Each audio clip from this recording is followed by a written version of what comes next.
We need to choose someone to lead us who has already done their apprenticeship. As Foreign Secretary, I strengthened our posture on Iran.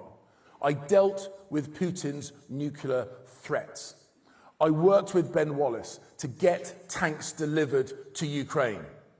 And in Beijing, I told the Chinese foreign minister to his face, do not invade Taiwan. And never forget, reform didn't deliver Brexit, we did. Reform didn't cut immigration, I did.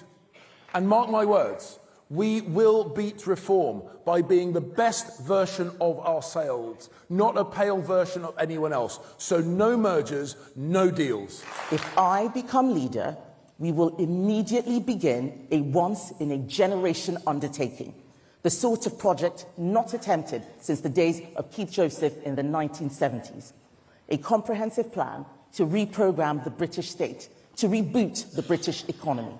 One that goes far beyond the relationship with the EU or the ECHR, a plan that considers every aspect of what the state does and why it does it. We will rewire, reboot, and reprogram.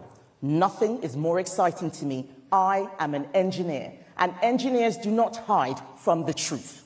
So under my leadership, the new Conservative Party will stand for a new Great Reform Act, one that leaves the ECHR, repeals Tony Blair's Human Rights Act, and writes a British Bill of Rights. We must take a stand on net zero.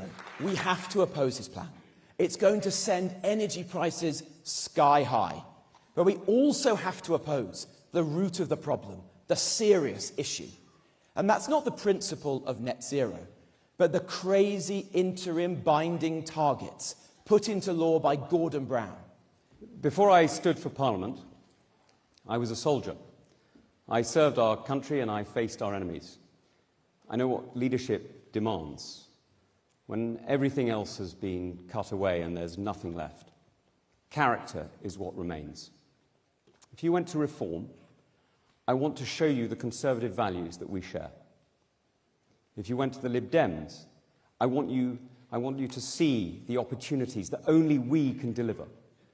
And if you went to Labour, I want to show you why freedom, not state control, is how we build.